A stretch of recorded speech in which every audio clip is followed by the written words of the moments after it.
Hello, hello. Hi, happy Sunday. Yeah, happy Sunday. It's 8:16 a.m. here. What time are you at? 4:15 in the afternoon. 4:15. Okay, we're getting better. You're not so late in your evening. We won't interrupt your dinner time. No, that's it. So I know you missed the live this weekend that we do on Instagram to discuss because you had family stuff, right? Yeah, I was celebrating my father's 70th birthday with him. Yeah. I liked the pictures. That was cool. Um, But we had so much positive feedback in the comments from the podcast. People listen to them at work. Even if they are catching up from them, they're just really enjoying how in depth we're getting into the episodes, and they can't wait until we start season 1, episode 1, to get into those. So Oh, I just wanted to, let you know you missed a lot of positive podcast comments. oh, thanks, Um, folks. yeah, so we're doing something right. Yeah, let's keep doing it. Let's keep going. Yeah, let's keep going. We have what, 3 episodes left. The next one being Danielle Savory's directorial debut, which I'm Woohoo. so pumped for. I can't wait. Um, but let's talk about this most recent episode. 6:15. What are you prepared to lose? It was a great episode. Yep. Let's hop in. Where do you want to hop in first? Well, I mean, I think we should probably start by giving props to the writers and director. So Xavier Sinnet and Henry Robles co-wrote this one. Xavier's a well-known, what a character. He's so well-known in Shondaland, isn't he? And rightly so. What a guy. And in terms of Station 19, he's been a staff writer since season 4. Then he was a story editor for season 5. And he gave us the Christmas episode and episode 14, Alone in the Dark, which saw the closure of 23 and Andy's assault. And then for this year, he's been promoted to executive story editor. And he gave us the absolute banger that opened the second half of the season, which was obviously, as we know, directed by Peter Page, in addition to this episode. So Xavier Sinnet's killing it for us. Yes. And then Henry Robles did The Things We Lost in the Fire in season 5, which was Dean's death, and The Road You Didn't Take, which was the one where Jack reconnects with his long lost brother. Okay. And for me, I always remember it for the marina scene at the end. That really soft marina scene. You know, the one where Yeah. you know the one. You know the one. As well as episode 2 of season 6. And then, of course, Paris Barkley directed this one. Mr. Boom Bangs and Tenders. And I mean, he's got too many directorial credits for me to go through them, but because he's literally been on it since day one. He did the pilot and then like all the way through basically. And for Marina fans, I mean, I think he's our head Marina fan. Right. Yeah, he always delivers with Marina. Yeah, and he did Lasagna Take 1, where Karina brings the lasagna to Maya and they do naughty things against the filing cabinet. He directed Danielle when she had to cut off her own hair for season 3, the last episode of season 3. He directed their wedding. So Paris, we love you. Now, this one, in terms of the blocks, I just separate it into 3 main blocks. I don't know if that fits in with how you looked at it. Yeah, that works. Yeah. So do you want to start with the incident at the sober house? Yes, that's fine. Cool. Okay. So it starts out with Travis making French toast for everybody, and Andy comes in with about 6 dozen eggs on trays. P.S. Xavier Sinnet posted about Jack's foodgasm on Twitter over Travis's French toast, and I commented that it wouldn't have been as good as Karina's. And he quoted my tweet saying that Karina and Travis should have like a cook-off with the French toast. So Xavier, if you are listening, please make this happen. I'm a breakfast connoisseur, and I'm happy to be the judge. I will just tell you now that whilst I might be a breakfast connoisseur, I am completely biased. Karina gets it. Like, Karina's won already. But that said, let's just go through the charade and have that happen anyway. Too funny. But back to Travis and Andy. Neither one of them have heard from Eli. And Travis says, well, that's fine. They'll just stick together and hose over bros. Yeah. And Andy's like, that is very much not what people say. Yeah. But it gives us a nice little moment between them.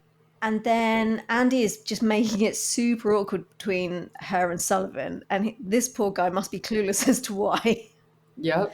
she's giving him a hard time. And Ben and Jack are just oblivious to everything, just excited about breakfast. But a call comes in, so they don't get to eat. And then I love that Andy pointedly makes sure that Travis turns off all of the Yeah. burners. Turn all the burners off. Yep. And then on the way to the incident, Andy's talking to Ben about the doxing situation that's going on the Greys side of things, with Bailey being doxed and his and Bailey's address and phone number being handed out. Looks like he and Bailey are looking to move into some temporary accommodation. And she gives him a bit of a pep talk saying that, you know, her dad spent all of his time trying to keep her safe. And then in the end, it was him that fell to his death through a roof. So the best thing that Ben can do for his family is just to keep himself safe. That's the only thing that he can really control. Yeah. And I think she got one of the best lines of the whole show, which is Bailey's gonna Bailey. Yeah.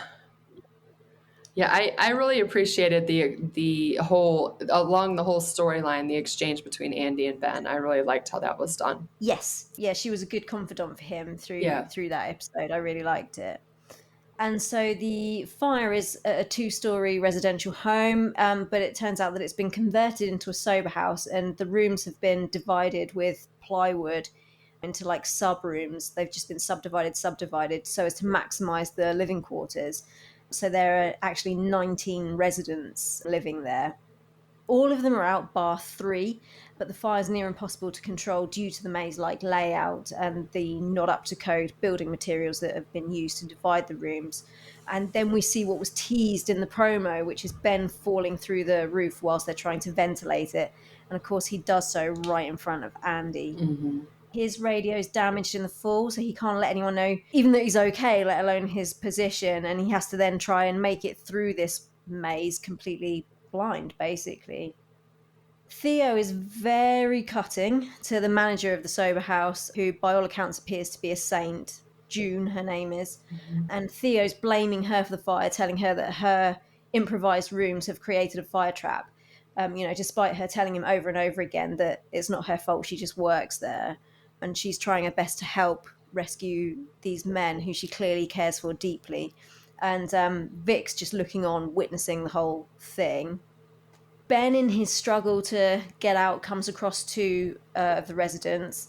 One's just had knee surgery, and Ben's obviously quite injured himself. So Ben rescues the one who can walk under his own steam, Milo, and then he gives his oxygen mask to the other, promising to go back in for him when he's got Milo to safety. Meanwhile, Vic's tending to June, the manager outside. June's beating herself up, saying that it's her fault because she knocked over a fryer cooking a celebratory milestone dinner for one of the residents. And then she kind of describes the plight of addicts in society. And Vic tries to undo some of the harm that Theo did with his words, telling June that she thinks that she's a badass, which Yeah. June is a badass. Everyone is obviously terrified for Warren, me included, although it's Warren, so he was always going to get out right. But Yeah. it's still in the moment, you know.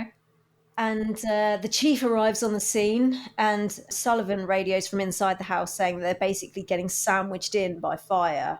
And then we see the roof caving, and Theo calls for an operational retreat. And then Andy rightly says, you know, it's over for Warren if they retreat. Thankfully, it's not long after that that Warren emerges with Milo.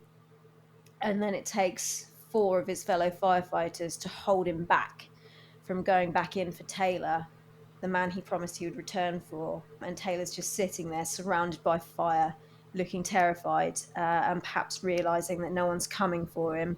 Yeah. And I got to tell you, the other day I said to you that I don't really cry at TV. Yeah. My British stiff upper lip failed me epically during that.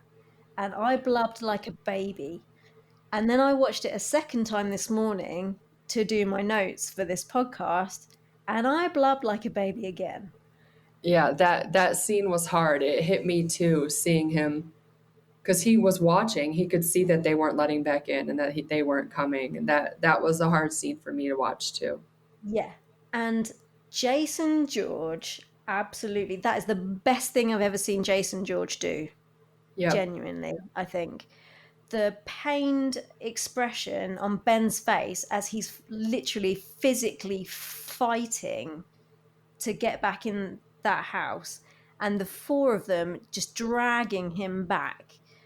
It was incredible. And then when he's sitting on the back of the engine with the oxygen mask over his face, and Milo gets wheeled past on a gurney and screams at him, that you said you'd go back, and the shame, just Yeah. the shame on his face at that point.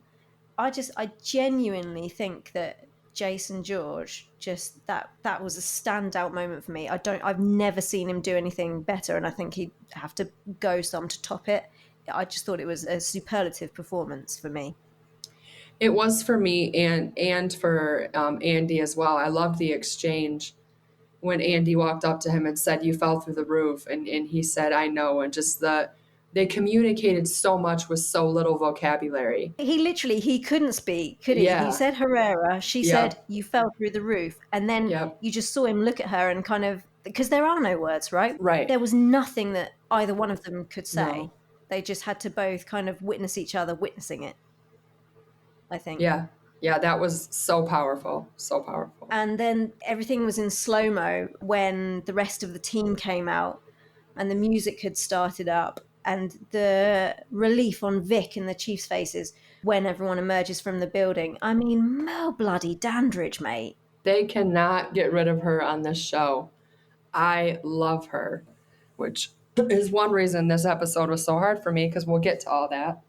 Yeah. Um, But in that montage, she was on screen for a tenth of a second, and that's the bit that's burnt into my retinas. Is yeah. just her, the way she literally like physically jolted, and the look on her face Yeah. when everybody comes out Yeah. is just just the pure relief. Just it was just superb. Yeah. And then back at 19, the chief commends Theo, who's feeling guilty because he was absolutely prepared to leave Warren inside. And I think that probably makes him feel worse that he's commended for it. But then Jack comes and checks in on him and says that he felt good just being able to fight the fire and not have to be in that decision making position, and reiterates what the chief said and said, "You were a good captain today and you kept us all safe." Yeah. So good on Jack. And then later, Theo's working out, and Vic comes in yawning, saying that she's slammed with work and her studies, etc., and she's thinking of taking a shift off every other week. It's just a very it's the kind of casual conversation that you have with your partner, right? Right. And straight away, he goes into captain mode, and she says, "I was hoping to talk to boyfriend Theo," and he says, "Well, you're talking about work, so you get captain, Theo." And then accuses her of picking a fight with him when she says, "Why can't we talk about non-work stuff at work?" And poor Vic, she just realizes that she can't reason with this version of Theo and just leaves him to it. We can talk about it in the sort of discussion-y bit, but this is pretty tricky for me, all of this Vic and Theo stuff, right? It's just I think I think Theo and Vic need to be done, me too. honestly. If Theo's not gonna change drastically, then she He needs to needs to move get on out. because he's treating Yeah. her like garbage. And then in the beanery, we've got Travis and Andy together again. And Travis, he's just a beautiful soul, isn't he?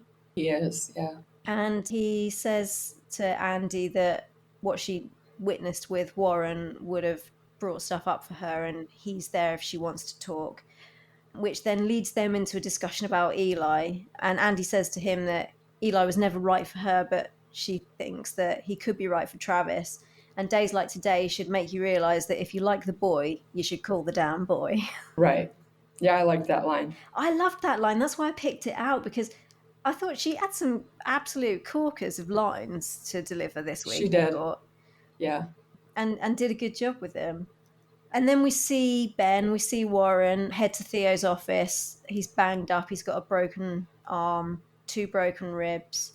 Gibson's already called a sub in for Warren, and Theo says that they're going to have breakfast for dinner, which is Warren's favourite. It's one of my favourites too. I call it Brinner. And then Maya and Karina turn up to support him, so the whole gang's together. They're all there for Warren. And then we get an interloper because Chaos Kate turns up, who is the sub that's been called in for Warren. Travis, wait, I'm going to take this back. Didn't I just say that Travis is a beautiful soul? Travis literally throws Vic out of the way. Yep. Pushes her out of the way. Yeah. To embrace this Kate. Theo is equally excited to see her, and they call the three of them a tripod. So this is someone from Theo and Travis's past when Travis was married to Michael, and this appears to spell trouble for Vic. So that was block 1. Now, Andy did get some corking dialogue, and Zaiver and Henry Robles did smash this episode. I loved it. I did love this episode, but I will say that Andy's pep talk to Ben is one of 2 minor criticisms that I've got, because it was a little bit heavy-handed with the foreshadowing. You've just got to keep yourself safe. Whoops, he's not safe. Right, and falls through the roof. Yeah, and then the other bit was June's speech about the plight of addicts. I just found it to be a bit heavy-handed. It was extremely, extremely, extremely necessary, and it's also pertinent to British politics. The treatment of addicts and the lack of treatment that's available for addicts is just as bad over here. You and I have discussed privately that one of my very close friends suffered with alcohol addiction a few years ago, back in 2019. The only reason that she is where she is today, which is sober and healthy, is because she works for a very large, very wealthy multinational company that paid 20 grand for her to go into rehab. Otherwise, I would not be visiting her around the corner. I would be visiting her graveside. Right. So this was absolutely necessary. Thank you, Zaiver and Henry, for bringing it up. It just felt a little bit heavy-handed. But could I have done it better? Probably not. So I'm not going to hark on it. I'm not going to complain too much. It was just the only bit that just felt a little bit niggly. But other than that, I just thought the way the whole incident was handled was superb. What did you think? No, I did. I enjoyed that scene very much. The only thing I didn't like about it is I didn't like that they used kind of flashbacks from the marina shower scene to that, back to the marina shower scene. I felt like it took away from it. 100%. And I put that in my notes for the marina section, actually. Yeah. And Julia said the exact same, but from the other side of it. I mean, I was crying my eyes out because of Ben and Jason George's acting. And really, I just kind of wanted to enjoy their moment, but I couldn't because I was crying my eyeballs out. Right. And you're right, it took away from both. For sure. Yeah. I thought that Theo actually seemed more in control at this scene. He did. He seemed more confident. Yeah. Yeah. And I wonder if now, the words from the chief and from Jack might give him more confidence going to the next incident, the next scene. But I think that he comported himself quite well at this one, apart from his, generally quite poor interpersonal communication. The way that he treated June at the scene was not empathetic or kind at all. No, and Vic definitely noted that. Yes, absolutely. And the way that he was with Vic in the gym, and I thought that it started out quite well when she stood in the doorway and said, "Hey, boo." When she yawned, and he was like, "Oh, is your boyfriend keeping you up at night?" And I thought, oh, this is better. And then it took him all of 15 seconds before he started gaslighting her, saying, "Why are you trying to pick a fight with me?" when it's him that's constantly copying an attitude with her. Yep, agreed. That scene had potential to shift a different way, and it didn't. It just stayed the same, the hostile exchange between them both. And it just shows how emotionally invested in him she is, because Vic is a take no crap kind of a girl. And the fact that she's taking this level of, I'm going to say it, abuse from him, this consistently says how much she's invested in him, how much she loves him, and how much she must believe in the relationship. Because I think Vic, with anyone else, long before this point, would have said, you know what, I'm out, bye. Yeah. She wouldn't have put up with it so long. Yeah, don't let the door hit you on the ass on the way out, son, but on your bike. And it's just really kind of hurtful. And I wonder, I mean, Vic plays her cards quite close to her chest, doesn't she? And Diane, a few episodes back where Diane, Karina, and Vic get themselves into a spot of bother with the deer, she almost let slip Diane, didn't she, that there was something going on? Yeah. But then when Diane pushed it and said, "Oh, why? What's going on there?" She was like, "No, no, no, no, nothing, nothing, nothing." So she obviously doesn't really want to talk to anyone about it. But I'm amazed that nobody's noticed. Yeah, me too. And especially because she lives with Travis, right? So you would hope that Travis would have noticed that either Theo isn't around very much in the moment or that things seem a little bit strained between them. But she seems to be very much on her own with this, which is another reason I think that we need some girl time. Like where, Karina, Maya, Vic and Andy get together and throw back some beers and That was another thing on the live from this weekend, as everybody was like, Karina and Maya and Andy and Vic just need to go out on some kind of a girls outing or something. Yeah, for sure. yeah, go to Joe's bar. Yeah. Oh God. When there's not bridezillas there, of course. Yeah, preferably when there's no bachelorette party. Yeah. Jesus. But yeah, this Kate character turning up, I think they've kind of made us believe that she's going to throw a spanner in the works. But you never know. Yeah. It could go the other direction, and maybe she could give Vic the key to unlocking Theo somehow. Like maybe something, she might say something or bring something up from Theo's past that will help. Maybe. I don't know. Do you think that she was a romantic partner with Theo, or they were just friends? I think maybe just friends because I think Okay. I could be wholly wrong, but I think where Travis is so invested in Vic and loves Vic so much, if it was an ex, I think maybe he would be more inclined to be like "Ruh-oh" and be protective of Vic rather than throwing Vic on the floor so that he could go and give her a hug. Right. But you never know because it's Shondaland, right? So we don't know. Right. Right. It's true. Is that a theory of yours that she's an ex of Theo's? It was a theory on the live this weekend that she maybe had a relationship with him. Oh, okay. I didn't really think of that. I kind of viewed it this kind of like they were best friends, the three of them, Mikey, her, and Theo. So Yeah. I can't say that I thought they were together. Also, he was a captain at the last house. Correct. So if they were following the rules, he wouldn't have been able to have a relationship with her because she would have been a subordinate. Which we've seen that broken several times. But he's a boy, so he'd get away with it, so it's fine. Yeah, like when Maya was captain, isn't that when she cheated on Karina with Jack? Yeah, she did. Yeah. She was captain, so we'll never know. That was a one and done though, wasn't it? But And then I mean you had Sullivan sleeping with Andy as battalion chief, so again, boy gets away with it. It's fine. It's fine if you're a boy. It's just not fine if you're a girl. yeah. Which we found out in block 2, in my notes anyway, which is the chief and her situation. So did you want to dive into that? Have you got anything more to say about the fire incident or Theo or anything, or shall we move on and talk about the chief? No, I can talk about the chief because I mean that's how the episode started with her looking at the pictures. I think Merle Dandridge absolutely killed this episode. Totally loved her in it. I'm a little bit concerned about what the outcome is going to be. This was my biggest fear, was it coming out. Yep. I hope the union backs her. I think Sullivan was a complete jerk in the way that he treated her on the roof. Totally disappointed in him. I mean, the word you used is kind. Yeah, I mean, she was obviously hurting and trying to figure out how they can stay together, and he was just selfish to me.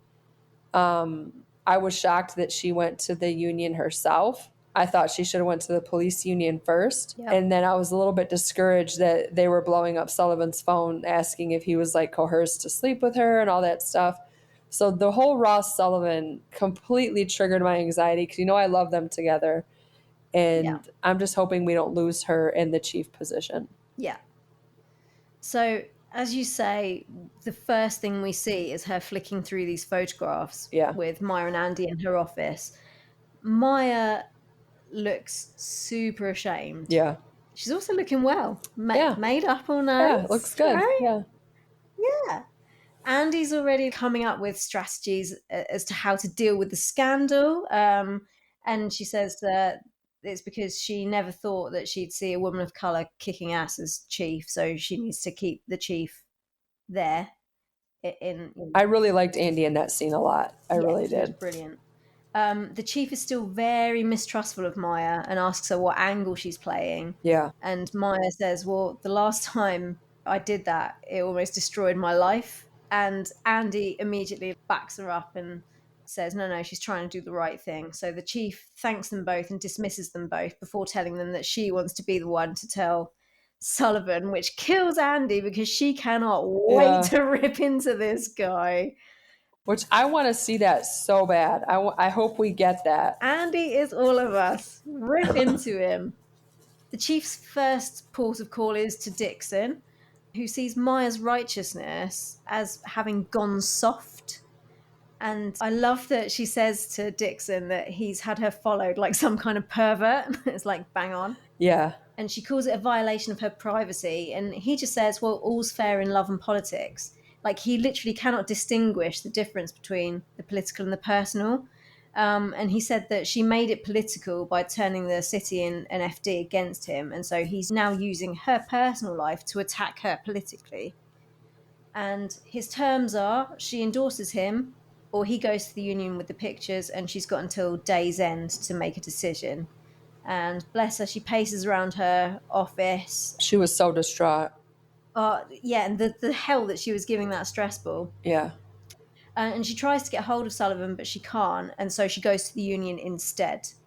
And as soon as she tells them Dixon's planning to scandalize me and the department, instead of being outraged, they say, well, you did make an enemy of him at that press conference. Mm-hmm. It made me so mad. Hi, patriarchy, how are you? Yeah.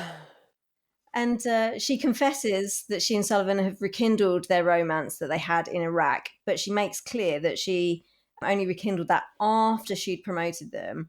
And she really bravely, I thought, actually, like just handed over the pictures. And did you notice how long that guy looked at the picture? She had to like grab him out of his hand and be like, yeah, those are mine. He perv. He had a damn good look. He did. He kept looking and looking. I think I told you last week that Jana Lee Ortiz is my TV wife. Oh yeah, your girl crush. She is hardcore. But Stefania and Danielle. Anyway, I guess I have multiple girl crushes. But Merle Dandridge has quickly become a girl crush for me. She's a powerhouse. I love her. She's actually doing a small play. I think I told. Yes, you said about that. Yeah, you told me, and you were thinking about getting tickets. I got front row tickets for a show. Oh, come on! And I just to be that close to her and see her in theater because I don't know if you guys know this, but theater was her first love. Like that's kind of how she got into it. Yeah, I remember. I think anyone who watched her live with Danielle. Yeah. Because and I mean, what a pedigree in the theater! What a pedigree! And it's a musical, so we're gonna get to hear her sing, which I love her voice. So, I got front row tickets for the May 5th show, and I'm just like, I'm so excited to go. I wish you were here. You could come with me because I'm going by myself. I can't find anybody to go with me, so I'm just gonna drive out there by myself. But I think that's a great way to go. Actually, you don't have anyone to distract you. You don't have anyone to talk through it. I can take my time. Yeah, exactly. Yeah, so I'm really pumped to go to the play and just see her in her element and hear her voice and I'm really excited about that. But getting back to that union scene, Yeah. I absolutely loved how rogue she went. She was like, I have pushed and pulled this union, and I loved her hand motions, and I loved how she moved her body, and I loved how she Yeah. was like, you have my back, not Dixon's. I just loved everything about that scene. Yeah. Because they tell her that, it's just such a ridiculous turn of phrase as well. Oh, you've been caught with your hand in the cookie jar and you expect us to look the other way. And I love that she just like hits them with it, both barrels, and says, in the short time that I've been in this job, I've seen sloppy firefighters that should have retired 15 years ago Yep. make fatal mistakes that are ignored. A serial sexual harasser got a golden handshake Yep. instead of a disciplinary hearing. And the thing that you want to go to bat about is my love life, Right. you know. And then that little slight, oh, we understand why you would be anti-union. I mean, again, with the saying of the quiet part out loud, you'll notice they don't try and defend the indefensible. No. There is no defense to what she says, No. so they just go, oh well, you would be anti-union. And when she says, I'm not, I'm pro union. Yeah. I'm pro-union, Yeah. but I'm anti a broken system. Yeah. Yeah, for sure. I just loved it. Yeah, she was just superb. And as you say, Tell's put my life on the line for a decade as a soldier, and I'm continuing to fight in this job, dragging you kicking and screaming into the Mm. 21st century. And I'm making your job better. I'm making your job safer. And you're going to do Dixon's bidding and call me out about who I'm sleeping with. Like, go on, Well, give it to her. I mean, let's go back to Ripley and Vic, right? Like Yeah, it come on. Or even Sullivan and Andy when he was battalion chief. It's like they know what happens. They have to know what happens. And I yeah, understand she's the chief, but I felt like her justifying, like, hey, we've known each other for a long time. This wasn't something where I came into the job, I had a crush on him, and I was like, okay, I'm going to start sleeping with you. In the hotel episode we saw, she said we have the same scars. People don't understand us. We have the same. So it's so much deeper than that. yeah. And It's not just like some cheap throwaway affair. right, This is a decades long thing. right. They go all the way back, They do. Yep. you know? And I will say, which a lot of people agreed on the live, that Sullivan, total jerk, total Yeah, overreacting. Like when he slammed out and you could tell she was holding back tears, I thought, way to be there for your girlfriend who just basically said she's going to lose her job because she yeah, loves you. And all he could yeah, care about was himself. I was totally disgusted with Sullivan. yeah. The same. But she was just so powerful in this Oh, yeah, episode. powerhouse, And like the 100%. way she left it with the union, she didn't ask them, she just told them, you owe Dixon nothing and you will have my back. And I just, But then they turn around and call Sullivan and like ask, have you been coerced into sleeping with the chief for a promotion? I know, yeah. That's not having her. But I just thought it was so lucky for them that they were saved by the radio communication coming in saying firefighter down. Yeah, And obviously she knows that's where Sully is. right. But yeah, going back to what you said, when she's just like duty calls, yoink. Yep. With those, And grabs the pictures because that guy's yeah, still looking at them awkwardly long. Right? Like yeah, like you don't need to yeah, look at them that long, yeah. guy.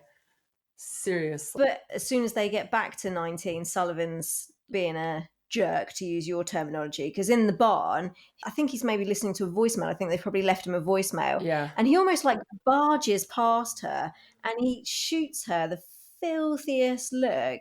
And she goes into the lounge to check on him and like, hey, you okay?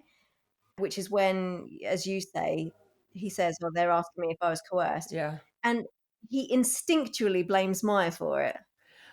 I know. That's his first call. This will be Bishop. Yeah. And then he's like, no, hold on. Beckett, could be Beckett.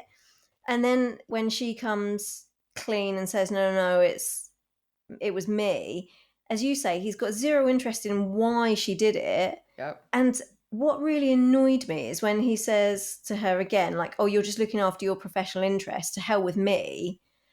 even when she points out to him, hold on, I'm your superior, I'm a woman, I'm a person of colour, I am untenable as the chief, he accuses her again of making it about her and ignoring them as a couple. And it's like, hold on. She went to the union knowing full well that, in her words, she would be toxic. Right. She's given up her whole career Yep. for you. She said, this is what's happening. I'm his superior. I'm going to try and justify it. We were together 10 years ago. The promotion has nothing to do with it. But that said, she's gone in there telling the truth, exposing it, trying to get ahead of it, knowing that she's the one that's going to be punished, not him. Right. So the fact that he's like kicking off royally about that and can't see that she's taken herself out of the game for his benefit, what a selfish piece of work. Yeah, I was totally disgusted by that. Even when I rewatched it, I got angry all over again. And when he just left her on the roof, she had such she did such a good job showing how hurt she was without saying a word. Yeah, When her voice trembled when she said Sully and he just left, it was like it just killed me for Ross, because I have been, and I've said this before on the podcast, I've been dreading that something does not happen to ruin Chief Ross, because I just love Merle Dandridge and in that role. yeah, And like Andy said, I need you. You're a woman. You're a woman of color. You're, yeah, and I mean, I did like that she said only the mayor can fire her. That made me nervous that if Dixon gets it, he probably will fire her. yeah. So it made me like really hope that this other guy, I can't remember his name right now, Roble? Is it councilman, Roble yeah, Offman? yeah, Yeah, because Travis kind of made him give his word that you need to be pro SFD, like you need to have our back, you need to, yeah, and so hopefully that doesn't happen. I was a little bit surprised that she didn't say, fine, I'll endorse you. But I can't say I would have done the same thing, because I wouldn't have trusted that he wouldn't have ousted her and fired her. no, So I can see why she reacted the way she did. But I don't think waiting for Sullivan, because I was trying to put myself in those shoes. And if it were me and Sullivan didn't answer the phone, I probably would have called my mom next and been like, okay, mom, I've been sleeping with this lieutenant, and now and try to get like advice from her. And yeah. I know exactly what she'd say. You're always getting yourself in these situations. Um, and I don't know. It's just this episode was so well done. It was so anxiety provoking. Yeah. And the fact that we're not going to get an episode next week because of the NFL draft kills me. I'm usually a huge NFL draft fan because I love football, but I'm like, can't you not have it at Thursday at 8 o'clock, please? So inconvenient. Yeah, I thought maybe next week if we could either take a break or we could like do a storyline episode or something like that, Yeah. because the people on Instagram very much said they don't like it when we miss either the live or the podcast. A lot of people are listening to our podcast. One lady messaged me and she was like, it's 5 a.m. and I'm cleaning out my barn and I'm listening to your podcast.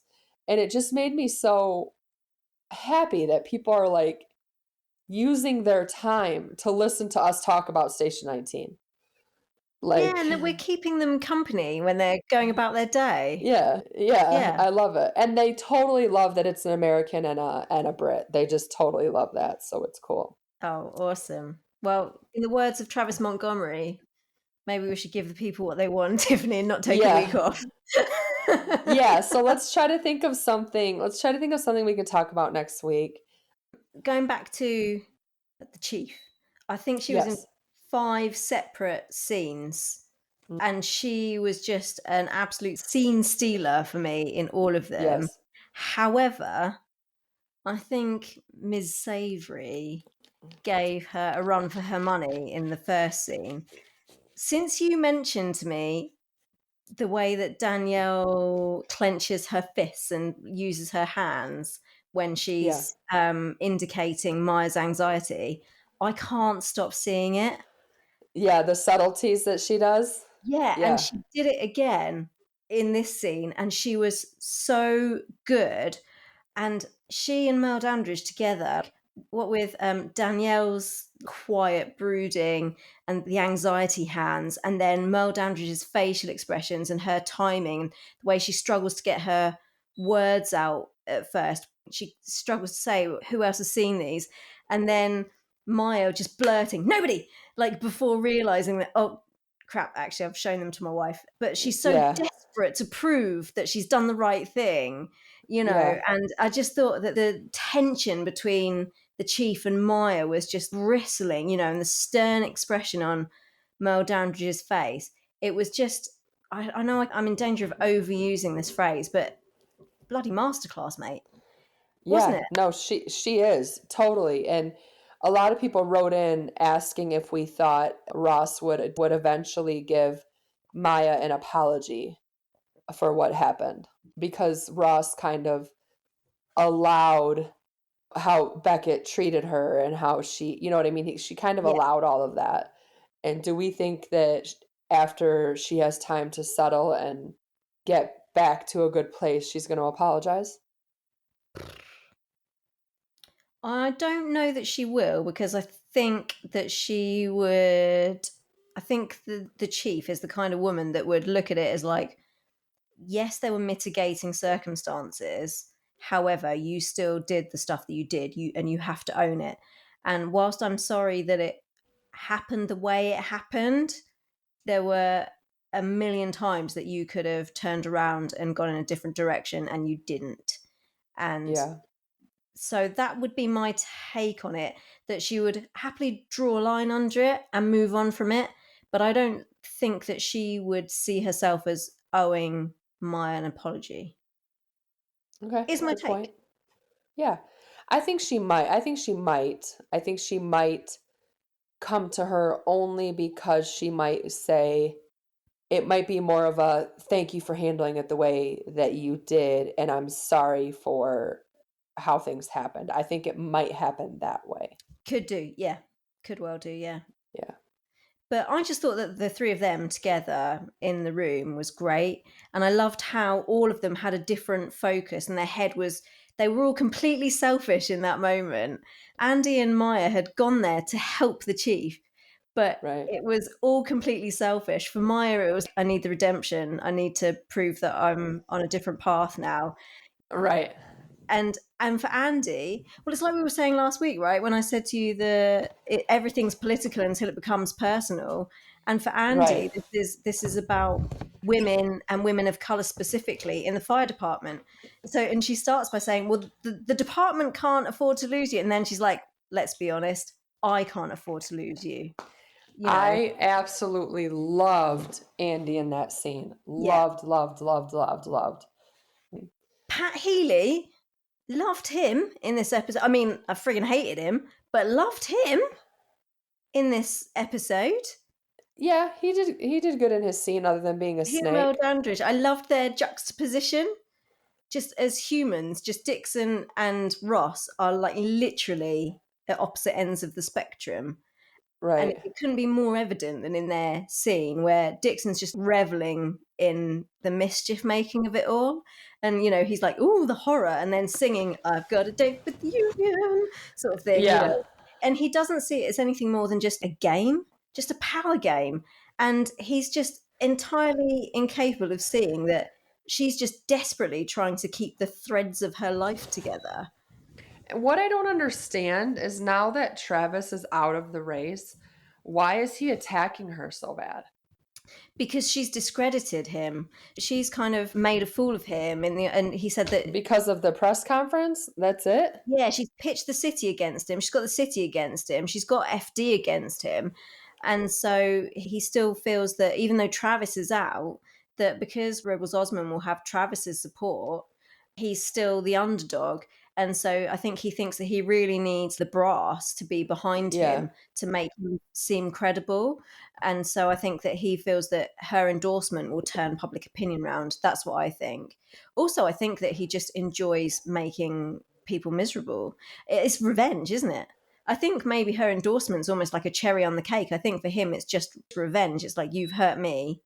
Guess what's coming back at you? Which I really appreciated about Ross is because it would have been very easy for her to say, "Fine, I'll endorse you. Let's just get this over with." But her integrity and kind of her military, like, do it by the book, follow the policy, follow the protocol, is why Yeah. I think, because a lot of people said that they think she did it because she panicked, and I think she did it because that's what's drilled in her to do, is Yes. to follow the rules, right? Let's talk, unless you want to talk about Ross anymore, I would love to start talking about our girls. I was going to say exactly the same thing as you, which is that as much as I could talk about Merle Dandridge all the live long day, Yeah. it's about time that we hit up Marina. Join us for part 2 of our breakdown of 6:15 now. You don't want to miss it.